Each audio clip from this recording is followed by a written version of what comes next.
Everyone നമസ്കാരം. Welcome to Vini's kitchen. നിന്ന് വേഗം ഭക്ഷണം കഴിച്ചിട്ട് ഓടിക്കൊണ്ട് പോകുന്നത് ജോലിക്കാണ്. ബാക്കിയുള്ള വിശേഷങ്ങൾ കാറിൽ സംസാരിക്കാം. ഹലോ, നമ്മൾ കാറിലാണ്. ഡ്യൂട്ടിക്ക് പോകാൻ സമയമായി. ഭക്ഷണം ഇന്ന് കൊണ്ടുപോകാൻ താല്പര്യമില്ലാത്തതുകൊണ്ടും അവിടെയുള്ളത് കഴിക്കാൻ താല്പര്യമില്ലാത്തതുകൊണ്ടും ഇവിടെ തന്നെ വാട്ടർമെലനും കാര്യങ്ങളൊക്കെ കഴിച്ചു കഴിഞ്ഞു. പിന്നെ എന്താണ് പറയുക, ലുക്ക് ഇങ്ങനെയാണ് പോവാറുള്ളത്. ജനറലി മേക്കപ്പ് ഇല്ല, മേക്കപ്പ് പാടുമില്ല. ബേസിക്കലി മേക്കപ്പ് ഇട്ടിട്ട് പോവാൻ പാടില്ല എന്നാണ്. പിന്നെ എന്താ പറയുക, ഇപ്പോൾ വേറൊരു നിയമം കൂടി വരുന്നുണ്ട്. അത് നമ്മുടെ അവിടേക്ക് ഇപ്പോഴും ആയിട്ടില്ല. അതുകൊണ്ടാണ് മൂക്കുത്തി പാടില്ല ഷെഫുകൾക്ക് എന്നാണ് പറയുന്നത്. ഒരുപാട് സ്ഥലങ്ങളിൽ അത് ബാൻ ചെയ്തു, ഒരുപാട് എന്താണ് പ്രൊഫഷണലി അത് ബാൻ ചെയ്തു എന്ന് കേൾക്കണു. പക്ഷെ അപ്പോഴും ഒരു എന്താണ് നമുക്ക് സ്പെഷ്യൽ പെർമിഷൻ ഉണ്ടെങ്കിൽ, അങ്ങനെ പ്രസ്സിങ് ടൈപ്പ് അല്ലെങ്കിൽ കറക്റ്റ് ഇങ്ങനെ തിരിയുന്ന ടൈപ്പാണ്, പെർമനന്റ് ആയിട്ടുള്ള രീതിയിൽ തിരിയുന്ന ടൈപ്പ് ആണെങ്കിൽ പെർമിഷൻ കൊടുക്കുന്നുണ്ട് എന്ന് കേട്ടു. ഇതുവരെയ്ക്കും എനിക്ക് ഒന്നും വന്നിട്ടില്ല, എങ്ങനെയാണെന്ന് അറിയില്ല. എപ്പോഴും നോക്കുകയാണെന്നുണ്ടെന്നുണ്ടെങ്കിൽ വളരെ ചെറിയ കമ്മല് കാര്യങ്ങളെ പാടുള്ളൂ. അധികം ആർഭാടങ്ങളില്ലാതെ ആയിരിക്കണം. മേക്കപ്പ് കാര്യങ്ങളൊന്നും അധികം നമ്മൾ ചെയ്യാറില്ല. ഹെയർ ഇപ്പൊ നമ്മൾ മുകളിൽ കെട്ടി വെച്ചിരിക്കുന്നു. വീണ്ടും അവിടെ പോയി കഴിഞ്ഞാൽ വീണ്ടും ടൈറ്റായിട്ട് കെട്ടി വെച്ചിട്ട് ക്യാപ്പ് ഇടും. ഡബിൾ ക്യാപ്പാണ് ഇടുന്നത്. പിന്നെ എല്ലാ പ്രോട്ടോകോൾസും അതുപോലെ തന്നെയാണ്. ഓക്കെ, അപ്പം കഴിക്കണ്ട എന്ന് വിചാരിക്കുന്ന സമയത്ത് ഞാൻ ഒരു ഹാഫ് വാട്ടർമെലൺ കഴിച്ചിട്ട് പോകും. അതോട് കൂടിയിട്ട് നമ്മുടെ ഭക്ഷണം കഴിയാണ്. So that's it. അപ്പോൾ വരൂ, നമുക്ക് പോവാം. ഒരുപാട് പേര് സ്റ്റാൻഡിലാണ് വെച്ചിരിക്കുന്നത്. ഡ്രൈവിങ്ങിന് ഒരു പ്രശ്നമില്ല, എല്ലാം ഓക്കെയാണ്. അതുകൊണ്ട് ഡ്രൈവ് ചെയ്യുമ്പോൾ സംസാരിക്കണു, കൈ പിടിച്ചിരിക്കണു എന്ന് വിചാരിക്കണ്ട. Okay, let's go.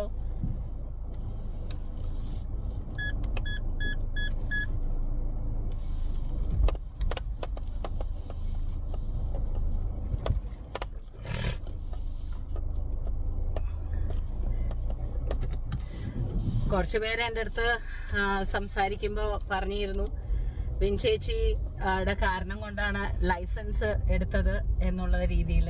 അത് കേട്ടപ്പോൾ ഒരുപാട് സന്തോഷം. ബിക്കോസ് കാര്യങ്ങൾ ഞാൻ ഫേസ് ചെയ്ത് പ്രാക്ടിക്കലായിട്ടുള്ള രീതിയിൽ ഞാൻ സത്യാവസ്ഥ പറഞ്ഞ പോലെ എനിക്ക് തോന്നുന്നു ആരും തന്നെ പറഞ്ഞിട്ടില്ല. ബിക്കോസ് ശരിക്കും അനുഭവിച്ച ഒരു കാര്യമാണ് ഞാനൊക്കെ. അവിടുന്ന് ഇത്രയും ധൈര്യത്തോട് കൂടിയിട്ട് എല്ലാ ദിവസവും നമ്മൾ ഇത്രയും അധികം കിലോമീറ്റേഴ്സ് ഡ്രൈവ് ചെയ്യേണ്ടതെന്നുണ്ടെങ്കിൽ ഐ തിങ്ക് അത് ആ ഒരു സെൽഫായിട്ട് എടുത്ത ആ ഒരു തീരുമാനവും സെൽഫായിട്ട് എടുത്തിട്ടുള്ള ഒരു ധൈര്യവും കൊണ്ട് മാത്രമാണ്. സോ നിങ്ങളും പേടിക്കാതെ തന്നെ കാര്യങ്ങൾ നോക്കുക. ബിക്കോസ് ദുബായിൽ സംബന്ധിച്ചിടത്തോളം ലൈസൻസ് അവർ തരണം എന്നുണ്ടെന്നുണ്ടെങ്കിൽ, UAE ലൈസൻസ് നിങ്ങൾക്ക് കിട്ടണം എന്നുണ്ടെന്നുണ്ടെങ്കിൽ അത്രമാത്രം അവർക്ക് ഉറപ്പുണ്ടെങ്കിൽ മാത്രമേ തരുള്ളൂ. ഞാൻ ഇങ്ങനെ പിടിച്ചുകൊണ്ടിരിക്കുന്നത് ഇവിടെ എനിക്കൊരു ഈവിൽ ഐൻ്റെ പോലത്തെ ഉള്ള ഒരു ഇതുണ്ട്. അതിങ്ങനെ തട്ടും കണ്ടോ, അത് തട്ടാതിരിക്കാൻ വേണ്ടിയിട്ടാണ് ഞാൻ അങ്ങനെ പിടിക്കുന്നത്. അതിപ്പോൾ ശീലായി. സോ യെസ്, ഇപ്പം ചെന്ന് കഴിഞ്ഞിട്ടുണ്ടെങ്കിൽ ഡബിൾ ഷിഫ്റ്റ് ആണ്. ഡബിൾ ഷിഫ്റ്റ് കഴിഞ്ഞ് വരാൻ തന്നെ സമയം ഏകദേശം ഒരു 11:30 മണിയാവും.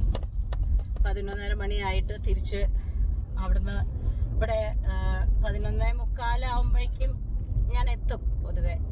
അത് കഴിഞ്ഞിട്ട് ഒരു കുളി, അത് കഴിഞ്ഞ് പിന്നെ സ്കിൻ കെയർ, അത് മുടക്കാറില്ല. അത് എത്രയൊക്കെ തന്നെ ഞാൻ ഈ AC ഇങ്ങനെ കമ്മിയാക്കി വെച്ചിരിക്കുക. ബിക്കോസ് അത് നിങ്ങൾക്ക് ശബ്ദം ഒരു പ്രശ്നമാവോ, ശബ്ദം ഭയങ്കര പ്രശ്നമാവും തോന്നുന്നു. അതുകൊണ്ടാണ് ഞാൻ AC ഇത്തിരി കമ്മിയാക്കി വെച്ചിരിക്കുന്നത്. ചൂട് ഒരു രക്ഷയില്ല. അപ്പോൾ അത് കഴിഞ്ഞ് കഴിഞ്ഞാൽ നമ്മൾക്ക് എന്നെ കൊണ്ട് എനിക്ക് എങ്ങനെയാണോ ചെയ്യാൻ പറ്റുക, എന്താണോ എനിക്ക് ശരി, അതുപോലെ സ്കിൻ കെയർ അത് ഞാൻ മുടക്കാറേ ഇല്ല, ഒരിക്കലും മുടക്കാറില്ല. എത്ര ഉണ്ടെങ്കിലും ഞാൻ സ്കിൻ കെയർ കഴിഞ്ഞിട്ട്, രാത്രിത്തെ കുളിയും സ്കിൻ കെയറും കഴിഞ്ഞിട്ടേ ഞാൻ കിടക്കാറുള്ളൂ. അതിന് പുലർച്ചെ 3 മണിക്കാണ് വന്നതെന്നുണ്ടെങ്കിൽ പോലും. അപ്പോൾ ഇതൊക്കെയാണ് വിശേഷങ്ങൾ. നമ്മൾ ഏകദേശം ഇപ്പോൾ എന്താ പറയുക, എല്ലാ ദിവസത്തെയും റുട്ടീൻ ഇങ്ങനെ തന്നെയാണ്. എല്ലാ ദിവസവും ഇങ്ങനെയൊക്കെ തന്നെയാണ് കാര്യങ്ങൾ. പൂജ മാത്രം ഉണ്ടാവില്ല എന്നൊരു മാറ്റം മാത്രമേ ഉള്ളൂ. ബാക്കിയെല്ലാം സെയിം ടു സെയിം ആണ്.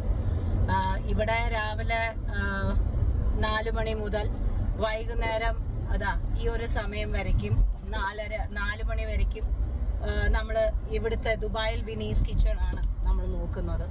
അതിനുശേഷമാണ് നമ്മൾ ജോലിക്ക് പോകുന്നത്. സോ യെസ്, ഇതാണ് ഡെയിലി റൊട്ടീൻ. ആൻഡ് ഈ ഒരു റൊട്ടീനിന് നമുക്ക് ഒരു ദിവസം കിട്ടുന്ന ഓഫ് ദിവസം കിട്ടുന്ന സമയത്തുള്ള ലേസി റെസിപ്പീസ് ആണ് നിങ്ങൾ കാണുന്നത്. സോ ബാക്കിയുള്ള ദിവസങ്ങളിൽ കസ്റ്റമൈസ്ഡ് ഓർഡേഴ്സ്, മീൽസ്, അതേമാതിരി തന്നെ എന്താണ് പറയുക, റിക്വസ്റ്റ് ആയിട്ടുള്ള രീതിയിലുള്ള റെസിപ്പീസ്, ഇതൊക്കെയാണ്. അതൊക്കെ ഞാൻ ഷോർട്സിൽ ഇടാറുണ്ട്. അപ്പോൾ എന്തായാലും നിങ്ങൾ ഷോർട്സും ഒക്കെ ഒന്ന് കാണാൻ നോക്കുക. ഞാൻ അധികം ഷോർട്സിലൊന്നും അധികം അപ്ഡേഷൻ ഉണ്ടാവാത്ത ഒരാളായിരുന്നു. പിന്നീട് വിചാരിച്ചു ചെറിയ ചെറിയ കാര്യങ്ങളൊക്കെ ഷോർട്സിൽ കൂടെ പറയാമെന്ന്. പിന്നെ മനസ്സിലായത് കുറേ പേര് ഷോർട്സ് ഒന്നും കാണുന്നില്ല എന്ന്. ഷോർട്സ് എന്ന് പറയുന്നത് വീഡിയോസിൻ്റെ അടുത്ത് യൂട്യൂബ് ഷോർട്സ് ഉണ്ടാവും. ആ ഷോർട്സ് ഒന്ന് കണ്ടു നോക്കൂ. ചെറിയ ചെറിയ കാര്യങ്ങളൊക്കെ അതിൽ കൂടെ തന്നെയാണ് നമുക്ക് പറയാൻ നോക്കാം. സോ ഇപ്പോഴത്തെ ഇത് പ്രകാരം ഇതാണ് ചിട്ട പോയിക്കൊണ്ടിരിക്കുന്നത്. ഒരേ കാര്യം തന്നെ ചെയ്ത് ബോറടിക്കുന്നോ എന്നൊക്കെ ഒരുപാട് പേര് ചോദിക്കാറുണ്ട്. അവരുടെ അടുത്തൊക്കെ ഞാൻ ഒരേ ഉത്തരം തന്നെയാണ് പറയാറുള്ളത്. ഒരിക്കലും ജീവിതത്തിൽ ബോറടിക്കാൻ ഉള്ളൊരു കാര്യം വരില്ല. ഇത് ഞാൻ ഒരുപാട് സ്നേഹിച്ച് ആഗ്രഹിച്ച് പാഷൻ ടേൺഡ് പ്രൊഫഷനാണ്. അതുകൊണ്ട് തന്നെ ഞാൻ ഒരുപാട് കൊതിച്ചിരുന്ന ഒരു കാര്യമാണ്. എന്താ പറയുക, ഇങ്ങനെ ഒരു ജോബ് എനിക്ക്, ഇല്ലെങ്കിൽ ഞാൻ ഇങ്ങനെ ആയിത്തീരണം എന്നുള്ളത്. ശരിക്കും പറഞ്ഞാൽ ആ ഒരു മാനിഫെസ്റ്റേഷൻ എന്ന് പറയില്ലേ, ഞാൻ എന്താണോ ആഗ്രഹിച്ച് അതിനു വേണ്ടിയിട്ട് കഷ്ടപ്പെട്ടത്. ഞാൻ ഒരുപാട് സമയമെടുത്തു ഈ ഒരു എന്താ പറയുക കാര്യങ്ങളൊക്കെ തുടങ്ങാൻ, ഈ ഒരു കാര്യങ്ങളിലേക്ക് എത്തിച്ചേരാൻ, അല്ലെങ്കിൽ ഒരു ബിസിനസ് സ്റ്റാർട്ട് ചെയ്യാൻ. എല്ലാം ഞാൻ ഒരുപാട് സമയം എടുത്തിട്ടുള്ള ഒരാളാണ്. ഞാൻ എല്ലാം പ്രോപ്പറായിട്ടുള്ള രീതിയിൽ ചെയ്യണം എന്ന് വിചാരിച്ച ഒരാളാണ്. കാരണം എന്താണെന്ന് വെച്ചാൽ നമ്മൾ ലൈസൻസോട് കൂടിയിട്ട് ആ ഒരു LLC ആയിട്ടുള്ള രീതിയിൽ എനിക്ക് ബിസിനസ് സ്റ്റാർട്ട് ചെയ്യണം എന്നുള്ളത് തന്നെയായിരുന്നു എൻ്റെ ആഗ്രഹം. സോ അതിനു വേണ്ടിയിട്ട് നമ്മൾക്ക് വെറുതെ കിട്ടില്ലല്ലോ. പ്ലസ് ഇൻവോൾവ് ആവുന്ന കോസ്റ്റ് ചില്ലറയല്ല. അപ്പൊ ആ ഒരു കോസ്റ്റും കൂടി കണക്കിലെടുത്തിട്ട് നമ്മുടെ കയ്യിൽ അതിനുള്ള ഒരു സോഴ്സും കൂടി വേണം. എന്നിട്ടൊക്കെയാണ് നമ്മളിത് തുടങ്ങാൻ ഉള്ള ഒരു പ്രോസസ്സ്. സോ പെട്ടെന്ന് ഒരു സുപ്രഭാതത്തില് നാട്ടിലൊക്കെ ചെയ്യുന്ന മാതിരി വിത്തൗട്ട് ലൈസൻസ് ഒന്നും ഇവിടെ ഒന്നും പ്രവർത്തിക്കാൻ പറ്റില്ല. ഈ ഒരു ചെറിയ സംഭവം പോലും ചെയ്യാൻ പറ്റില്ല എന്നുള്ളത് ഇവിടെയുള്ളവർക്ക് എല്ലാവർക്കും അറിയാം. സോ വിത്ത് ലൈസൻസ്, പ്രോപ്പർ ആയിട്ടുള്ള ഡോക്യുമെന്റേഷൻസോട് കൂടിയിട്ട് വേണം എൻ്റെ ഒരു കാര്യം ഞാൻ തുടങ്ങാൻ എന്നുള്ളത് ഞാൻ മനസ്സിൽ ആഗ്രഹിച്ച് അതിനു വേണ്ടിയിട്ട് വർക്ക് ചെയ്തിട്ടുള്ള ഒരാളാണ്. അങ്ങനെ നമ്മൾ ഈ ഒരു ബിസിനസ് ഇപ്പൊ സ്റ്റാർട്ട് ചെയ്തിട്ട് ഏകദേശം ഞാനൊരു 3 ഇയേഴ്സോളം നമ്മൾ കംപ്ലീറ്റ് ചെയ്തു. ആൻഡ് എന്താണ് പറയാ, നമ്മളെപ്പോഴും പറയില്ലേ, ഒരു ബിസിനസ്സിൽ ആദ്യത്തെ 2-3 കൊല്ലമൊന്നും നമുക്കൊന്നും പ്രതീക്ഷിക്കാൻ പറ്റില്ല എന്നുള്ളത് സത്യമാണ്. അതിന്റെ ഇടയിൽ ഈ വന്ന പ്രശ്നങ്ങള്, നമ്മൾ ബിസിനസ്സിന് വേണ്ടി സ്ട്രഗിൾ ചെയ്യുന്ന കാര്യങ്ങൾ, വിട്ടുപോവാൻ പറ്റാത്ത ചില കാര്യങ്ങളുണ്ട്, നമുക്ക് വിട്ടിട്ട് മാറി നിൽക്കാൻ പറ്റാത്ത ചില കാര്യങ്ങളുണ്ട്. ഒരുപാട് പേര് അതും ചോദിച്ചു, നാട്ടിക്കൊന്നും വരുന്നില്ലേ എന്ന്. ആഗ്രഹമില്ലാഞ്ഞിട്ടല്ല, നമുക്ക് ഈ സംഭവങ്ങളൊന്നും ഏൽപ്പിച്ചിട്ട് നിങ്ങൾ നോക്കിക്കോളൂ, ഞാനൊന്ന് പോയിട്ട് വരാം, ഞാൻ എപ്പോഴും നിങ്ങൾക്ക് കോളിൽ അവൈലബിൾ ആയിരിക്കും എന്ന് പറഞ്ഞിട്ട് അങ്ങനെ വിട്ടിട്ട് പോവാൻ പറ്റുന്ന രീതിയിൽ നമ്മൾ അങ്ങനെ ആയിട്ടില്ല. ആവണം, അതാണല്ലോ പ്രാർത്ഥന, അതിനു വേണ്ടിയിട്ടാണല്ലോ കഷ്ടപ്പെടുന്നത്. അങ്ങനെ ഒരു ദിവസം ആവുന്ന സമയത്ത് എനിക്ക് വേണ്ട പോലെ എല്ലാ കാര്യങ്ങളും ചെയ്യാൻ പറ്റും. അതല്ലാത്ത പക്ഷം ഞാൻ തന്നെയാണ് ഫിനാൻസ്, ഞാൻ തന്നെയാണ് മാർക്കറ്റിംഗ്, ഞാൻ തന്നെയാണ് ഷെഫ്, എല്ലാം ഒരു 1 man ആർമി ഷോ പോലെയാണ് നമ്മൾ പോയിക്കൊണ്ടിരിക്കുന്നത്. അതുകൊണ്ട് ഇപ്പോൾ എനിക്ക് എവിടേക്കെങ്കിലും മാറി നിൽക്കണം, എനിക്ക് എവിടേക്കെങ്കിലും പോകണം എന്നുണ്ടെന്നുണ്ടെങ്കിൽ വിനീസ് കിച്ചണിനെ സംബന്ധിച്ചിടത്തോളം നമ്മൾ റെസ്യൂം ബാക്ക് ചെയ്യും. നമ്മൾ പിന്നെ 4-5 ദിവസം ഒഴിവാണ് എന്ന് പറഞ്ഞിട്ടേ എനിക്ക് പോകാൻ പറ്റുള്ളൂ. അതല്ലാതെ അങ്ങനെ ഒരു ഫുള്ളായിട്ടുള്ള രീതിയിൽ നമുക്ക് നോക്കി നടത്താൻ ഞാനില്ലെങ്കിൽ വേറൊരാൾ എന്ന് പറയുന്ന രീതിയിലില്ല. പിന്നെ വേറൊരു കാര്യമുണ്ട്, ഒരു പ്രൈവറ്റ് ഷെഫായിട്ട് നിങ്ങൾ വർക്ക് ചെയ്യുന്ന സമയത്ത് ഒരിക്കലും നിങ്ങൾ വേറൊരു കൈപ്പക്വം ആൾക്കാർ ഇഷ്ടപ്പെടില്ല. എന്തിനാണ് ഒരു പ്രൈവറ്റ് ഷെഫിനെ വെക്കുന്നത്? ആ പ്രൈവറ്റ് ഷെഫിന്റെ കൈപുണ്യം, ആ പ്രൈവറ്റ് ഷെഫിന്റെ ഫുഡ് എല്ലാം നിങ്ങൾക്ക് ഇഷ്ടപ്പെട്ടതുകൊണ്ട് മാത്രമാണ് അവര് നിങ്ങളെ വെക്കുന്നത്. ആ കൈപ്പക്കവും ആ കാര്യങ്ങളും മാറുന്നു എന്ന് കണ്ടു കഴിഞ്ഞാൽ ആൾക്കാർക്ക് അത് ഇഷ്ടാവില്ല. സോ നമ്മുടെ ജോബിൽ അങ്ങനെയൊക്കെയാണ്. ഇനി കുറെ ആൾക്കാർ ചോദിച്ചൊരു കാര്യമാണ്, ഈ ജോബില് നിങ്ങൾ എന്താണ് കോൺസെൻട്രേറ്റ് ചെയ്യുന്നത്? നമ്മൾക്കൊരു ഈവന്റ് ഉണ്ട്, ഇല്ലെങ്കിൽ ഒരു എന്താണ് പറയാ, വീട്ടിലൊരു ഗെറ്റ് ടുഗെദർ ഉണ്ട്, ഇല്ലെങ്കിൽ വീട്ടില് നിങ്ങൾക്ക് ആവശ്യമായിട്ടുള്ള എന്തെങ്കിലും ഒരു സാധനം വേണം എന്നുണ്ടെന്നുണ്ടെങ്കിൽ ഡെഫിനറ്റ്ലി നിങ്ങൾക്ക് നമ്മളുടെ അടുത്ത് പറയാം, നമ്മൾ ഹോംലി ഫുഡ് നിങ്ങൾക്ക് എത്തിച്ചു തരുന്നതായിരിക്കും. നിങ്ങൾ എല്ലാ കാര്യങ്ങളും അത് മനസ്സിലായിരുന്നു. പക്ഷെ പ്രൈവറ്റ് ഷെഫ് എന്ന് പറയുന്നതിന്റെ മെയിൻ കാരണം എന്താണ് എന്നുള്ളത് ഞാൻ പറഞ്ഞുതരാം. മെയിൻ ആയിട്ടുള്ള ഒരു കാര്യം എന്താന്ന് വെച്ചാല്, ഇപ്പോ നമുക്ക് എന്റെ ക്ലയൻസ് എന്തൊക്കെയാണെന്ന് പറയാം. ഫോർ എക്സാമ്പിൾ, ഇപ്പോ നിങ്ങളിപ്പോ ഒരു ഡയറ്റീഷ്യന്റെ അടുത്ത് പോയി, ഇല്ലെങ്കിൽ നിങ്ങൾക്ക് ഇപ്പൊ എന്തെങ്കിലും ഒരു പ്രശ്നമായിട്ട് നിങ്ങളൊരു ഡോക്ടറെ അടുത്തേക്ക് പോയി. ആ ഡോക്ടറെ അടുത്തേക്ക് പോകുന്ന സമയത്ത് ഡോക്ടർ നിങ്ങളോട് പറയാണ്, ഇന്ന സാധനങ്ങൾ നിങ്ങൾ കഴിക്കാൻ പാടില്ല, ഇന്ന സാധനങ്ങൾ നിങ്ങൾ കഴിക്കാൻ പാടുള്ളൂ, നിങ്ങളുടെ ഡയറ്റിൽ നിങ്ങൾ ഇത്രയൊക്കെ ഇൻക്ലൂഡ് ചെയ്യണം, ഇത്ര ഗ്രാംസ് നിങ്ങൾ ഇൻക്ലൂഡ് ചെയ്യണം, ഇതായിരിക്കണം നിങ്ങളുടെ പോർഷൻ സൈസ്, ഇതായിരിക്കണം നിങ്ങൾ കഴിക്കുന്ന രീതി എന്നൊക്കെ അവര് നിങ്ങളുടെ അടുത്ത് പറയും. 90% നമ്മളെ മാതിരിയുള്ള സാധാരണപ്പെട്ട ആൾക്കാർ ആരും അതെന്താന്ന് പോലും മനസ്സിലാവാതെ തിരിച്ചു വന്ന് ഒരു 2-3 ദിവസം മാത്രം അത് ചെയ്ത് അതോടുകൂടിയിട്ട് ആ സംഭവം മറക്കും. അതോടുകൂടിയിട്ട് ഏത് ഈ പ്രാന്താണത്, ഇതൊക്കെ എങ്ങനെ ചെയ്യാനാണ് എന്നുള്ള ഒരു മോഡിലേക്കാണ് നമ്മളെല്ലാവരും എത്തിച്ചേരുക. നേരെ മറിച്ച് അതേ തന്നെ ചില ആൾക്കാർ എന്ത് ചെയ്യും, ചില ഡോക്ടേഴ്സ് എന്ത് ചെയ്യും, നിങ്ങളെ ഞാൻ ഒരു ഡയറ്റീഷ്യന്റെ അടുത്തേക്ക് പറഞ്ഞു വിടാൻ പോവുകയാണ്. ഡയറ്റീഷ്യൻ നിങ്ങൾക്ക് ഒരു ചാർട്ട് തരും, ആ ചാർട്ട് പ്രകാരമാണ് നിങ്ങൾ കഴിക്കേണ്ടതെന്ന് പറയും. ആ ഡയറ്റീഷ്യനെ പോയി കാണുന്ന സമയത്ത് ഡയറ്റീഷ്യൻ നിങ്ങൾക്ക് കുറച്ച് സംഭവങ്ങൾ തരും, പേജ് കണക്കിന് കുറച്ച് സംഭവങ്ങൾ. ഇത്ര ഫൈബർ, ആ ഫൈബറിൽ ഇതൊക്കെ ഇൻക്ലൂഡ് ചെയ്യാൻ പറ്റും, കാർബോഹൈഡ്രേറ്റ്സിൽ ഇതൊക്കെ ഇൻക്ലൂഡ് ചെയ്യാൻ പറ്റും, നിങ്ങളുടെ പ്രോട്ടീനിന് നിങ്ങൾക്ക് ഇതൊക്കെ ഇൻക്ലൂഡ് ചെയ്യാൻ പറ്റും, ഇല്ലെങ്കിൽ ഇതൊക്കെ നിങ്ങൾ ഇൻക്ലൂഡ് ചെയ്യണം, താഴെ ഇതൊക്കെ അവോയ്ഡ് ചെയ്യണം എന്നുള്ള രീതിയിൽ എഴുതിയിട്ടുണ്ടാവും. പ്രോട്ടീൻ ആണെങ്കിൽ, അല്ലെങ്കിൽ ഒരു മീൽ ആണെങ്കിൽ ഇത്ര ഗ്രാംസ് ഓഫ് പ്രോട്ടീൻ, ഇത്ര ഗ്രാംസ് ഓഫ് ഫൈബർ, ഇത്ര ഗ്രാംസ് ഓഫ് കാർബോഹൈഡ്രേറ്റ്, ഇത്ര grams of fruits vegetables included ആയിരിക്കണം നിങ്ങളുടെ മീലില് എന്ന് പറഞ്ഞ് നിങ്ങൾക്ക് ഒരു ബഞ്ച് ഓഫ് പേപ്പേഴ്സ് അവർ തരും. ആരും തന്നെ ഡയറ്റീഷ്യൻസ് ആരും തന്നെ ഇരുന്നിട്ട് നിങ്ങളുടെ അടുത്ത് എന്താണ് പറയാ, റെസിപ്പീസ് ഒന്നും, നിത്യജീവിതത്തിൽ വരുന്ന റെസിപ്പീസ് ഒന്നും എഴുതി തരില്ല, റൈറ്റ്? അപ്പോ ഈ തിരിച്ചു വീട്ടിക്ക് വന്നിട്ട് എത്തും പൊടിയും കിട്ടാണ്ട് ഈ 4 പേപ്പറും പിടിച്ചുകൊണ്ട് എന്താ ചെയ്യേണ്ടതെന്ന് അറിയാതെ ഇരിക്കുന്ന ഒരുപാട് പേരുണ്ട്. അങ്ങനെയുള്ളവിടേക്കാണ് നമ്മളൊരു പ്രൈവറ്റ് ഷെഫിന് സംഭവം കൈമാറുന്നത്. എന്റെ ഡ്യൂട്ടി വരുന്നത് അപ്പോഴാണ്. അപ്പോ എന്താണ് ഡ്യൂട്ടി വരുന്നത്? ഈ ഒരു പേപ്പർ, ഈ ഒരു 4-5 ഷീറ്റ് പേപ്പർ ഫയലായിട്ടുള്ള രീതിയിൽ നമ്മളുടെ അടുത്ത് അത് വരികയാണ്. അത് വരണ സമയത്ത് എന്റെ ഡ്യൂട്ടി എന്താണെന്ന് വെച്ചാല്, അത് ഭാര്യയ്ക്ക് ഉണ്ടാവാം, ഭർത്താവിനും ഉണ്ടാവാം, ഇല്ലെങ്കിൽ ഫാമിലിയിൽ ഒരാൾക്ക് മാത്രമായിരിക്കാം. അപ്പോ എന്റെ ഡ്യൂട്ടി വരുന്നത് ഈ പേപ്പറും ഈ ഒരു കേസും, അതായത് ഇവർക്കുള്ള അസുഖവും ഇവരുടെ ചാർട്ടും ന്യൂട്രീഷനിസ്റ്റ് എഴുതിയിരിക്കുന്ന കംപ്ലീറ്റ് സംഭവങ്ങളും നമ്മൾ കേസ് ആയിട്ടുള്ള രീതിയിൽ അത് നമ്മൾ പഠിക്കുകയാണ്. അത് പഠിച്ചു കഴിഞ്ഞതിന് ശേഷം അവർക്ക് വേണ്ടത് വേണ്ടാത്തത്, ഇത്ര ഗ്രാംസ്, ഇത്ര കണക്ക് എന്നെല്ലാം തന്നെ നമ്മൾ നോക്കിയിട്ട് നമ്മുടെ കേസ് നമ്മൾ പഠിക്കുകയാണ്. ഓരോ ക്ലയന്റും നമുക്കൊരു കേസ് സ്റ്റഡിയാണ്. എന്നിട്ട് നമ്മൾ അത് പഠിച്ചു കഴിഞ്ഞതിന് ശേഷം അവര് പറഞ്ഞിരിക്കുന്ന പോലെ നമ്മൾ ആ പെർട്ടിക്കുലർ ക്ലയന്റ് ഏത് കാറ്റഗറി ആളാണെന്ന് ആദ്യം മനസ്സിലാവും. അപ്പൊ നമ്മുടെ കയ്യിൽ ഈ ഒരു സംഭവം കിട്ടി.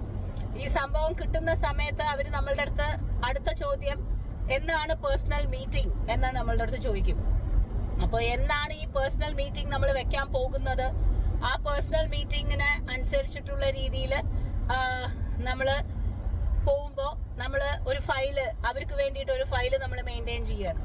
ആ പറയുന്ന ഫാമിലിക്ക്, ഇല്ലെങ്കിൽ ആ പറയുന്ന ആൾക്ക് എന്താണ് ബുദ്ധിമുട്ട്, അയാള് എങ്ങനത്തുള്ള ഫുഡാണ് പ്രിഫർ ചെയ്യുന്നത്, ആ പറയുന്ന ആള് ഏത് രാജ്യക്കാരനാണ്, അവിടുത്തെ രാജ്യത്തെ ഏത് ഫുഡ് കഴിച്ചിട്ടാണ് മൂപ്പര് ഇഷ്ടപ്പെട്ട് വളർന്നിരിക്കുന്നത്, അയാളുടെ ഹിസ്റ്ററി എന്താണ്, അയാൾക്ക് എന്താണ് പറയാ ഈ അസുഖം വരാൻ കാരണം, എന്ത് കഴിച്ചതുകൊണ്ടാണ് അയാൾക്ക് ഇങ്ങനെ പ്രോബ്ലം, എന്തൊക്കെയാണ് ഡോക്ടർ അയാളോട് പറഞ്ഞിരിക്കുന്നത്, അയാൾ എന്തൊക്കെ മരുന്ന് കഴിക്കുന്നു, അയാളുടെ മരുന്നുകളുടെ ലിസ്റ്റ് എന്താ, ആ ലിസ്റ്റ് പ്രകാരം അയാൾക്ക് എന്തൊക്കെ അസുഖമുണ്ട്, അയാൾ എന്തൊക്കെ മരുന്നാണ് കഴിച്ചുകൊണ്ടിരിക്കുന്നത്, ഈ ഒരു ഭക്ഷണത്തിന്റെ രീതി മാറ്റിക്കഴിഞ്ഞിട്ടുണ്ടെങ്കിൽ മൂപ്പർക്ക് ഒരു പോസിറ്റീവ് സൈൻ വരണമല്ലോ.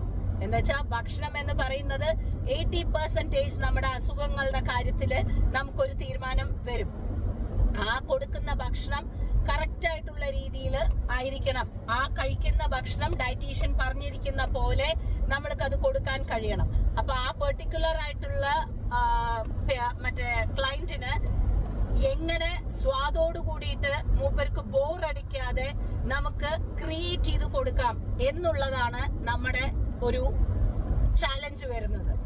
അപ്പോ എന്നും ആ പറയുന്ന ക്ലയന്റ്, ഇപ്പൊ ഫോർ എക്സാമ്പിൾ എന്താണ്, കേരളത്തിലത്തെ ഒരാളാണ്, ആ ആള് കഴിച്ചു വളർന്ന മട്ടാരിയും ആ ആള് കഴിച്ചു വളർന്ന സാമ്പാറും അവിയലും തോരനും എല്ലാ ദിവസവും മീൻകറിയും അങ്ങനെയുള്ള ഒരു ലെവലിലേക്കല്ല അയാളുടെ ചാർട്ട് പോയിരിക്കണ എന്നുണ്ടെന്നുണ്ടെങ്കിൽ ആ ചാർട്ടില് ആ കേരളത്തിലത്തെ തനിമയോടുകൂടി അയാൾക്ക് ബോറടിക്കാത്ത രീതിയിൽ ആ ചാർട്ടിൽ എന്തൊക്കെ ഫൈബർ പറഞ്ഞിട്ടുണ്ടോ, എന്തൊക്കെ കാർബോഹൈഡ്രേറ്റ് പറഞ്ഞിട്ടുണ്ടോ, ഇല്ലെങ്കിൽ എന്തൊക്കെ പ്രോട്ടീൻ പറഞ്ഞിട്ടുണ്ടോ, ആ ഒരു കേരളത്തിന്റെ രീതിയിൽ മൂപ്പരുടെ രുചിക്കനുസരിച്ച് മൂപ്പരുടെ ആ ഒരു ബോറടിക്കാത്ത രീതിയിൽ ക്രിയേറ്റ് ചെയ്ത് കൊടുക്കുന്ന ഒരു ഷെഫാണ് പ്രൈവറ്റ് ഷെഫിംഗ് എന്ന് പറയുന്ന ആൾക്കാർ. ഓക്കെ, അപ്പൊ ആ പ്രൈവറ്റ് ഷെഫ് എന്ന് പറഞ്ഞ നമ്മള് ചെയ്യുന്ന സമയത്ത് നമ്മളെല്ലാവരും പല ആൾക്കാരും വരുന്ന കൺക്ലൂഷനാണ്, ഇതിപ്പോ ഉണ്ടാക്കി കൊടുക്കാൻ ആർക്കും പറ്റുമല്ലോ. ഞാൻ എപ്പോഴും പറയണ മാതിരി, വീട്ടില് 4 പേര് വരണ സമയത്ത് നിങ്ങൾ ഉണ്ടാക്കുന്ന ആ ഒരു പാചകമോ ആ ഒരു ചിക്കൻ കറിയോ അല്ല പാചകം. കൺസിസ്റ്റന്റ് ആയിട്ടുള്ള രീതിയിൽ ഒരേപോലെ നമ്മൾ സ്വാദോടുകൂടി നമ്മുടെ ക്ലയൻസിനെ ബോർ അടിപ്പിക്കാതെ, ഞാൻ ലൈൻ ചേഞ്ച് ചെയ്യണേ, ഒരു മിനിറ്റ്, മെയിൻ ഹൈവേക്ക് കടക്കുകയാണ്, please excuse me, we are in 311.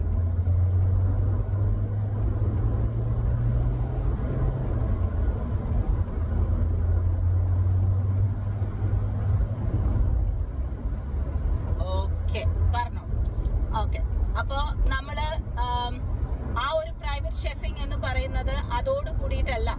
നിങ്ങളൊരു വീട്ടിൽ ഉണ്ടാക്കുന്ന 6 പേര് വരുന്ന സമയത്ത് ഉണ്ടാക്കുന്ന ഒരു ചിക്കൻ കറി അല്ല കുക്കിംഗ്. നിങ്ങൾക്ക് താല്പര്യം അവിടോട് കൂടിയിട്ട് അന്നത്തെ ദിവസത്തോടു കൂടി കഴിയും. നേരെ മറിച്ച് നമ്മൾക്ക് എല്ലാ ദിവസവും ഒരുപാട് ആൾക്കാരെ നമ്മള് തൃപ്തിപ്പെടുത്തി ആ ഒരു കൈപുണ്യത്തോട് കൂടിയിട്ട് ഓരോരുത്തരുടെ ടേസ്റ്റ് ബഡും കണ്ടുകൊണ്ട് ചെയ്യുന്നതാണ് ഷെഫ്. ആ ഷെഫിന് അതൊരു കലയാണ്, ഇറ്റ്സ് എൻ ആർട്ട്. എന്നും എത്രയോ പേരുണ്ട്, ഇന്ന് സാമ്പാർ ഉണ്ടാക്കിയ നാളെ സാമ്പാർ ഉണ്ടാക്കിയ വേറെ പോലെ ആയിരിക്കും. നമ്മളെ സംബന്ധിച്ചിടത്തോളം നമ്മളുടെ അടുത്ത് ഒരു ക്ലയന്റ് വന്നിട്ട് ഇന്ന് ഒരു സാമ്പാർ ഇഷ്ടപ്പെട്ടാൽ അതേപോലെ ആയിരിക്കണം ആ ക്ലയന്റ് എപ്പോ വന്നാലും. അവിടെയാണ് നമ്മളെ സംബന്ധിച്ചിടത്തോളം നമുക്കൊരു ക്രിയേറ്റിവിറ്റി, നമ്മളുടെ കൺസിസ്റ്റൻസി എന്ന് പറയുന്ന സംഭവം വരുന്നത്. സോ അങ്ങനെ നമ്മള് ആ മൂപ്പർക്ക്, ആ ക്ലയന്റിന് നമ്മളൊരു മെനു ചാർട്ട് ചെയ്യണം. മെനു നമ്മള് അതിൽ അവർ എഴുതിയിട്ടുണ്ടല്ലോ, ഗ്രാം കണക്ക്, ഇത്ര കണക്ക് വേണം, ഇത്ര പ്രോട്ടീൻസ് എന്നൊക്കെ. അപ്പൊ നമ്മൾ ആ ഗ്രാം കണക്ക് മെഷർ ചെയ്തിട്ട് നമ്മൾ അത് ഇട്ട് കൊടുക്കും. നമ്മളെല്ലാം ചാർട്ട് ചെയ്ത് കഴിഞ്ഞതിന് ശേഷം നമ്മൾ ആ ചാർട്ട് ഒരു 2 ദിവസത്തെ മെനു നമ്മള് മൂപ്പർക്ക് അയച്ചു കൊടുക്കുന്ന പറഞ്ഞാൽ ലിറ്ററലി ടൈപ്പ് ചെയ്തിട്ട് നമ്മൾ മെനു അയച്ചു കൊടുക്കും. മൂപ്പര് മെനു നോക്കുന്നു, മൂപ്പര് പറയാണ് ഇന്നത് ആഡ് ചെയ്യാൻ പറ്റുമോ എന്ന് ചോദിക്കുമ്പോൾ നമുക്ക് പറയാം, സർ നിങ്ങളുടെ മെനു പ്രകാരം, നിങ്ങളുടെ ചാർട്ട് പ്രകാരം ഇന്നത് ആഡ് ചെയ്യാൻ പാടില്ല എന്നാ പറയണത്. പക്ഷെ നിങ്ങൾക്ക് ആഡ് ചെയ്യണമെന്നുണ്ടെങ്കിൽ നമുക്ക് ഇന്നത് സബ്സ്റ്റിറ്റ്യൂട്ട് ചെയ്യാൻ പറ്റും, നിങ്ങൾക്ക് അങ്ങനെ താല്പര്യമുണ്ടോ എന്ന് നമ്മൾ സജസ്റ്റ് ചെയ്യും. അപ്പൊ മൂപ്പര് ഓക്കെ എന്ന് പറഞ്ഞ് ഈ മെനു ഗോ ഫോർവേഡ് എന്ന് പറഞ്ഞു കഴിഞ്ഞാൽ നമ്മൾ മെനു ഗോ ഫോർവേഡ് ചെയ്യണം. ഗോ ഫോർവേഡ് ചെയ്യുന്ന സമയത്ത് നമ്മള് ഉണ്ടാക്കിയിട്ട് ഗ്രാം കണക്കിന് എഴുതിയിട്ട് കറക്റ്റായിട്ട് പാക്ക് ചെയ്ത് എല്ലാം എഴുതി വെച്ചിട്ട് അവര് വന്ന് കൊണ്ടുപോയി. അവിടെ നമ്മളുടെ ട്രയൽ പീരീഡ് ആണ്. എന്താണ്, മൂപ്പർക്ക് അത് ഇഷ്ടമായോ എന്താ വെച്ചാ ഒറിജിനൽ റെസിപ്പി അല്ല, ആ റെസിപ്പി നമ്മൾ ക്രിയേറ്റ് ചെയ്തിരിക്കുകയാണ്. മൂപ്പരുടെ ലിസ്റ്റ് വെച്ചിട്ട്, ഒരു ഡയറ്റീഷ്യൻ കൊടുത്ത ലിസ്റ്റ് വെച്ചിട്ടാണ് നമ്മളത് ക്രിയേറ്റ് ചെയ്തിരിക്കുന്നത് മൂപ്പരുടെ സ്വാദിന്. അപ്പൊ മൂപ്പർക്ക് അത് ഇഷ്ടമായോ, അത് ഓക്കെ ആണോ, ഉപ്പ് പുളി എരിവ് കറക്റ്റ് ആണോ, ഇനി ഈ ക്വാണ്ടിറ്റി ഇതാണ് നിങ്ങൾക്ക് പറഞ്ഞിരിക്കുന്ന ക്വാണ്ടിറ്റി, നിങ്ങൾക്ക് വിശപ്പ് മതിയാവില്ല എന്നുണ്ടെങ്കിൽ ഈ ഇൻഫർമേഷൻ നിങ്ങൾ ഡയറ്റീഷ്യന് പാസ് ചെയ്യണം. എനിക്ക് വിശപ്പ് മാറുന്നില്ല, നിങ്ങൾ പറയുന്ന രീതിയിൽ എനിക്ക് ഫോളോ ചെയ്യുന്ന സമയത്ത് എനിക്ക് മതിയാവുന്നില്ല, ഇല്ലെങ്കിൽ എന്റെ വയറ് കാണുന്നു, നിങ്ങൾക്ക് വല്ലതും മാറ്റം വരുത്താൻ പറ്റുമോ എന്നുള്ളതെല്ലാം കൊടുക്കേണ്ട ടൈം പീരിയഡ് ആണ് ആ 2 ദിവസത്തെ ട്രയൽ പീരിയഡ് എന്ന് പറയുന്നത്. ആ 2 ദിവസത്തെ ട്രയൽ പീരിയഡ് ചെയ്തു കഴിഞ്ഞതിന് ശേഷം അവര് പറയാണ് very well to do, no problem, എല്ലാം ഓക്കെ ആണ്, good to go, chef Vini make the menu for a week എന്ന് പറഞ്ഞാൽ പിന്നെ അവിടെ നമ്മള് ഓരോ ആഴ്ചത്തേക്കുള്ള ബ്രേക്ക്ഫാസ്റ്റ്, ലഞ്ച്, മിഡ് ബ്രേക്ക്, അതേമാതിരി തന്നെ ഡിന്നർ, ഇതെല്ലാം മൂപ്പർക്ക് നമ്മൾ റെസിപ്പി ആയിട്ട് നമ്മൾ ചാർട്ട് ചെയ്തിട്ട് ഇന്ന ദിവസം ഇന്ന റെസിപ്പി, ഇന്ന ദിവസം ഇന്ന റെസിപ്പി എന്നെല്ലാം എഴുതിയിട്ട് നമ്മൾ അവർക്ക് അയച്ചു കൊടുക്കണം. ആ മെനു അവർ ഗോ ഓക്കെ എന്ന് പറഞ്ഞു കഴിഞ്ഞിട്ടുണ്ടെങ്കിൽ ഓരോ ദിവസവും ആ മെനു പോയിക്കൊണ്ടിരിക്കും. ചോദ്യം ഉത്തരം ഒന്നുമില്ല അവിടെ, ജസ്റ്റ് പോയിക്കൊണ്ടേയിരിക്കും. അവർ അപ്രൂവ് ചെയ്തത് നമ്മൾ ചെയ്ത് കൊടുത്തോണ്ടേയിരിക്കും. ഇതുപോലെ ഇതിപ്പോ ഒരു ക്ലയന്റിന്റെ കാര്യമാണ് പറഞ്ഞത്. ആ ക്ലയന്റിന് ചിലപ്പോ ഗ്യാസ്ട്രോ പ്രോബ്ലം ആയിരിക്കാം. അതേപോലെ തന്നെ എനിക്ക് ചിലപ്പോ ഗർഭിണി ആയിട്ടുള്ള ഒരു ക്ലയന്റ് ഉണ്ടാവും, ചിലപ്പോ ഒരേ ദിവസം തന്നെ ഡയബറ്റിക് ആയിട്ടുള്ള ഒരു ക്ലയന്റ് ഉണ്ടാവും, ചില സമയങ്ങളിൽ വീഗൻ ആയിട്ടുള്ള ക്ലയന്റ് ഉണ്ടാവും. സോ ഒരു ദിവസം തന്നെ നമ്മൾ ഡീൽ ചെയ്യുന്നത് ഒരു ക്ലയന്റിനെ അല്ല, നമ്മൾ ഡീൽ ചെയ്യുന്നത് 5, 6, 7 പേരായിരിക്കും. ആ 7 പേരും 7 വ്യത്യാസമായിട്ടുള്ള പ്രോബ്ലങ്ങൾ കൊണ്ടായിരിക്കാം ഒരു പ്രൈവറ്റ് ഷെഫിനെ ചൂസ് ചെയ്തത്. സോ ഇതൊക്കെയാണ് ഒരു കാര്യം. നമ്മളുടെ ഒരു ജോലി എന്ന് പറയുമ്പോൾ എത്രയോ പേര് പുച്ഛമായിട്ട് തള്ളിക്കളയുന്ന ഷെഫ് എന്ന് പറയുന്ന ഈ ഒരു ജോബിനെ എത്ര സീരിയസ്നെസ്സോട് കൂടിയിട്ട് നിങ്ങൾ കാണേണ്ടതാണ് എന്നുള്ളതാണ് ഞാൻ പറഞ്ഞ് മനസ്സിലാക്കിച്ചു തരാൻ ഉദ്ദേശിക്കുന്നത്. ബിക്കോസ് ആ ഒരു അസുഖം മാറണമെങ്കിൽ 80 to 90% നിങ്ങൾ ആ പറയുന്ന ഡയറ്റ് നിങ്ങൾ ഫോളോ ചെയ്തിട്ട് നിങ്ങൾ ആഹാരങ്ങൾ കഴിച്ചാൽ മാത്രമേ നിങ്ങൾ റിക്കവറി ആവുള്ളൂ. ആ റിക്കവറിക്ക് വേണ്ട 90% നിങ്ങൾക്ക് ആരോഗ്യം തരാനുള്ള സഹായിക്കുന്ന ആൾക്കാരാണ് ഞങ്ങളെ മാതിരിയുള്ള ആൾക്കാർ. ആ ആൾക്കാരെയാണ് ഈ ഒരു ഷെഫ് കോട്ട് ഇട്ടിട്ട് കാണുന്ന സമയത്ത് നിങ്ങൾ പുച്ഛമായിട്ട് നിങ്ങൾ ഒരുപാട് പേര് കണക്കാക്കുന്നത്. എന്താണ് പറയാ, ഈ യൂണിഫോം അല്ലാതെ വേറൊരു യൂണിഫോം, വേറൊരു ഡ്രസ് ഇല്ലേ ഇടാൻ എന്ന് ചോദിച്ച ഒരുപാട് പേരോട് ഞാൻ പറയുന്ന ഒരു കാര്യം, 24 മണിക്കൂറും നിങ്ങൾ ഈ യൂണിഫോം ഇടാൻ പറഞ്ഞാൽ സന്തോഷത്തോട് കൂടിയിട്ട് ഞങ്ങൾ എല്ലാവരും ഇടുന്ന യൂണിഫോമാണിത്. ബിക്കോസ് അന്നപൂർണേശ്വരി എല്ലാവരുടെ കയ്യിലും നിൽക്കില്ല മക്കളെ. അത് ചില ആൾക്കാർക്ക് ദൈവം കൊടുത്തിരിക്കുന്ന ആ ഒരു കഴിവാണ്. സോ അതൊക്കെ വളരെ എന്താണ് പറയാ, ഗ്രാറ്റിറ്റ്യൂഡോടുകൂടി ദൈവത്തിനോട് എന്നും നന്ദി പറഞ്ഞിട്ടാണ് നമ്മളൊക്കെ അത് കൊണ്ട് നടക്കുന്നത്. അപ്പോ ഇങ്ങനെ വരുന്ന ക്ലയന്റുകൾ പലവരും, ഇത് അസുഖം എന്നുള്ള നിലയിൽ വരുന്ന ക്ലയന്റുകളുടെ കാര്യമാണ്. അതല്ലാതെ എന്താണ് പറയാ, കീറ്റോ എടുത്തിട്ട് ചെയ്യുന്നവരുണ്ട്, കീറ്റോ എടുത്ത് ബാക്കി ഫോളോ ചെയ്യുന്ന ആൾക്കാരുണ്ട്, 0 കാലറി കഴിക്കുന്ന ആൾക്കാരുണ്ട്. അങ്ങനെ പല ക്ലയന്റുകളാണ് നമ്മൾക്കുള്ളത്. അതിന് പുറമെ സാധാരണപ്പെട്ട ആൾക്കാർക്ക് ഉള്ള ഡെയിലി മീൽസ്, അതേമാതിരി തന്നെ നിങ്ങളുടെ വീട്ടിൽ ഒരു ഈവന്റ് കാര്യങ്ങൾ ഉണ്ടെന്നുണ്ടെങ്കിൽ ആ ഒരു ഈവന്റ് കാര്യങ്ങളെല്ലാം എടുത്തു നടത്തുന്ന ഒരു രീതിയിൽ നിങ്ങൾക്ക് എന്താ വേണ്ടതെന്ന് വെച്ചാൽ നിങ്ങൾ ലിസ്റ്റ് അയച്ചാൽ അതൊരു ഹോംലി ഫുഡായിട്ടുള്ള രീതിയിൽ നിങ്ങൾക്ക് വരുന്ന കാര്യങ്ങളൊക്കെയാണ് ഈ ഒരു വിനീസ് കിച്ചൺ എന്ന് പറയുന്ന ഒരു സംഭവത്തിൽ നടക്കുന്നത്.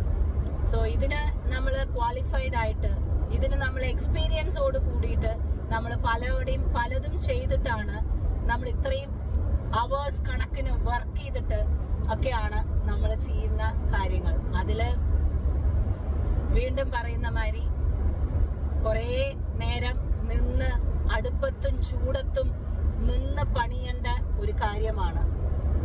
ഒരു നേരം, ഒരു നിമിഷം എന്തെങ്കിലും ഒന്ന് അങ്ങടോ ഇങ്ങടോ തെറ്റിക്കഴിഞ്ഞിട്ടുണ്ടെങ്കിൽ ആ ഒരു കംപ്ലീറ്റ് പാചകം തന്നെ വെള്ളത്തിലാവാനുള്ള സാധ്യത നമ്മൾ കെയർലെസ് ആയി നിന്നാൽ ഉണ്ടാവും. സോ കണ്ണ്, കാത്, നമ്മുടെ മൈൻഡ്, നമുക്ക് എത്ര പ്രോബ്ലംസ് ഉണ്ടെങ്കിലും അത് വളരെ നല്ല രീതിയിൽ നമ്മൾ അതിനെ എടുത്ത് ആ ഒരു പ്രോബ്ലംസ് ഒന്നും തന്നെ നമ്മുടെ പാചകത്തിന് എഫക്റ്റ് ആവാത്ത വിധത്തിൽ വേണം നമ്മൾ ചെയ്തു കൊടുക്കാൻ. അതാണ് ഈ ഒരു ഫീൽഡിന്റെ ഒരു കാര്യം. സോ യെസ്, ഇതാണ് വിശേഷങ്ങൾ. ഒരുപാട് പേര് കുറച്ച് ഡീറ്റെയിൽ ആയിട്ട് സംസാരിക്കാൻ പറഞ്ഞതുകൊണ്ട് മാത്രമാണ് സംസാരിച്ചത്. പിന്നെ സത്യം പറയാലോ, നിങ്ങളുടെ അടുത്ത് ഇപ്പോൾ ഇങ്ങനെ സംസാരിച്ചിട്ട് ഓടിക്കുന്ന സമയത്ത് വലിയ രീതിയിൽ ബോറടി ഉണ്ടാവില്ല. ഇല്ലെങ്കിൽ വേറൊന്നുമില്ല, ഞാൻ വീട്ടിലേക്ക് വിളിച്ച് സംസാരിക്കും. പിന്നെ എനിക്ക് കോൾസ് വന്നിട്ടുണ്ടാവും. ഞാൻ ഡ്യൂട്ടിയിൽ ഉണ്ടാകുമ്പോൾ കോളുകൾ വന്നാൽ ഞാൻ ചിലപ്പോൾ എടുക്കില്ല. ആ സമയത്ത് വരുന്ന കോൾസ് ഒക്കെ റിട്ടേൺ ഇപ്പോഴാണ് ഞാൻ ചെയ്യുക. അല്ലെങ്കിൽ നല്ല പഴയ ഹിന്ദി പാട്ടോ തമിഴ് പാട്ടോ എടുത്തിട്ട് ഇട്ടിട്ട് ഡ്രൈവ് ചെയ്ത് പോകും. എനിക്ക് പക്ഷെ ഡ്രൈവിംഗ് ഭയങ്കര ഇഷ്ടമാണ്. അല്ലാണ്ട് ബോറടിച്ചിട്ടല്ല ഞാനിത് ചെയ്യുന്നത്. ഭയങ്കര ഇഷ്ടമാണ് ഡ്രൈവിംഗ്. പ്രത്യേകിച്ചിട്ട് ലോങ് ഡ്രൈവ് ഒക്കെ പോകാൻ എനിക്ക് ഭയങ്കര ഇഷ്ടമാണ്.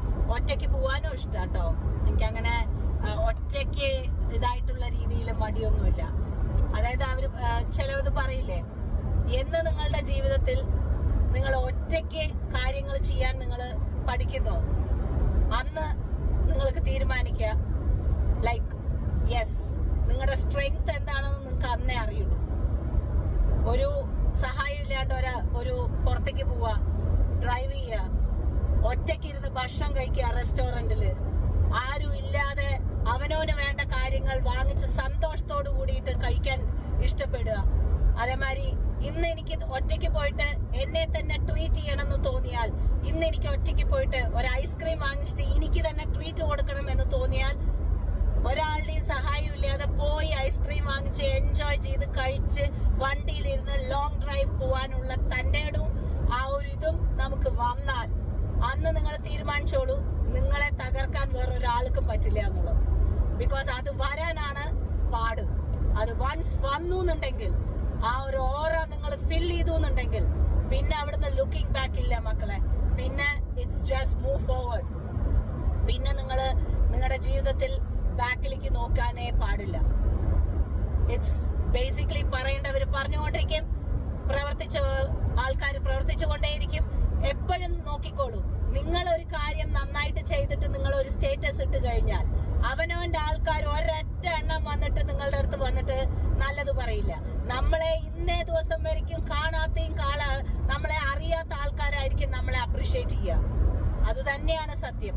അതുകൊണ്ട് 4 ആൾക്കാർ, ഞാൻ എന്നും എന്റെ വീഡിയോയിൽ പറയണ മാതിരി, 4 ആൾക്കാർക്ക് വേണ്ടി ജീവിക്കാതെ ഈ 4 ആൾക്കാരെ ആരും കണ്ടിട്ടുമില്ല, ഈ 4 ആൾക്കാര് എവിടെയും എത്തിയിട്ടുമില്ല. സോ നിങ്ങൾക്കൊരു കഴിവുണ്ടെന്ന് നിങ്ങൾക്ക് തോന്നുകയാണെങ്കിൽ, ആ ഒരു കംഫർട്ട് സോണിൽ നിന്ന് നിങ്ങൾക്ക് വരാൻ പറ്റും എന്നുള്ളത് നിങ്ങൾ ആ ഒരു മൈൻഡ് സെറ്റ് എടുത്തിട്ട് നിങ്ങൾ വരിക തന്നെ വേണം. എടുത്തു കഴിഞ്ഞിട്ട് വരാനുള്ള താമസം മാത്രമേ നിങ്ങൾക്ക് ഉണ്ടാവുള്ളൂ. അത് കഴിഞ്ഞാൽ കഷ്ടപ്പെടണം. അധ്വാനിക്കാനുള്ള ആ ഒരു മനസ്സ് അതില്ലെങ്കിൽ പിന്നെ ഇതിനൊന്നും നിൽക്കില്ല. അയ്യോ കുയ്യോ എന്ന് പറയണ കാര്യമേ ഇല്ല. തന്റെ അടുത്തോട് കൂടിയിട്ട് വേണം കാര്യങ്ങൾ നോക്കാൻ. എന്തരാന്ന് ചോദിച്ചാൽ എന്തരാ, അത്ര തന്നെ. രാത്രി എങ്കിൽ രാത്രി ജോലി ചെയ്യാൻ അവിടെ ജോലി ചെയ്യണം. അവിടെ നമ്മൾക്ക് കൊമ്മലകളില്ല, വേഷക്കെട്ടുകൾ പാടില്ല. മനസ്സിലായില്ലേ? നമ്മൾ എന്താ ചെയ്യാൻ ഉദ്ദേശിക്കുന്നത് അതിന് ക്ലിയർ ആയിട്ടുള്ള ഫോക്കസ് നമുക്ക് വേണം. ഓക്കെ, അപ്പോ കോമ്പറ്റീഷൻസ് ഉണ്ടാവും, ആൾക്കാർ നമ്മളെ പറ്റിക്കാനുണ്ടാവും, പല വിധത്തിലും തരത്തിലും നമ്മളോട് ചുറ്റോട് ചുറ്റും നിൽക്കുന്നവർ മുഴുവൻ നമ്മളെ പറ്റിക്കും. അതെല്ലാം മനസ്സിൽ കണ്ടുകൊണ്ട് മുന്നോട്ടേക്ക് പോവാൻ നിങ്ങൾക്ക് ധൈര്യം ഉണ്ടെങ്കിൽ, ആ ധൈര്യം വരാൻ എനിക്ക് കുറച്ച് കാലം എടുത്തു. ഞാൻ എൻ്റെ മക്കൾക്ക് വേണ്ടിയിട്ടും ബാക്കിയുള്ള എല്ലാ കാര്യങ്ങളും ഒന്ന് സെറ്റിലായിട്ട് നമുക്ക് എന്ന് പറയാൻ ഇത്ര കാലം എടുത്തിട്ടാണ് ഞാനത് ചെയ്തത്. പക്ഷെ 3 കൊല്ലമായിട്ട് I am very very happy that I took that decision. ഞാൻ ആ കാര്യം ചെയ്തു, തന്നെ സ്വന്തം കാലിൽ എനിക്ക് നിൽക്കാൻ പറ്റുന്നുണ്ട് എന്നുള്ള ആ ഒരു സന്തോഷം. നിങ്ങളും അതിനെ വേണ്ടിയിട്ട് ചെയ്യണമെന്നുണ്ടെങ്കിൽ you have to do it. ഞാൻ പറയാലോ, അതിൽ കിട്ടുന്ന ഒരു സന്തോഷം വേറെ ഇല്ല മക്കളെ. സോ യെസ്, എനിക്കിനി ഒരുപാട് ദൂരം പോവാനുണ്ട്. ഞാൻ ഇനി സംസാരിച്ചിട്ടുണ്ടെന്നുണ്ടെങ്കിൽ ഈ വീഡിയോ 1.5 മണിക്കൂറിലൊന്നും നിൽക്കില്ല. സോ നിങ്ങളെ ഞാൻ ഒരുപാട് ബോറടിപ്പിക്കുന്നില്ല. അപ്പോൾ കുറച്ച് കാര്യങ്ങൾ ഡീറ്റെയിൽ ആയിട്ട് സംസാരിച്ചു എന്ന് ഞാൻ വിശ്വസിക്കുന്നു. അപ്പോൾ വീണ്ടും നമുക്ക് വീഡിയോസിലൂടെയും ഫുഡിൻ്റെ കാര്യങ്ങളായിട്ടും എല്ലാം തന്നെ നമുക്ക് കാണാം. ഓക്കെ, എല്ലാവരും സേഫായിട്ടും സന്തോഷമായിട്ടും സുഖമായിട്ടും ഇരിക്കൂ. നമുക്ക് വീണ്ടും കാണാം. Till then take care and bye bye guys. അപ്പോൾ ഞാൻ പോയിട്ട് വരാം കേട്ടോ.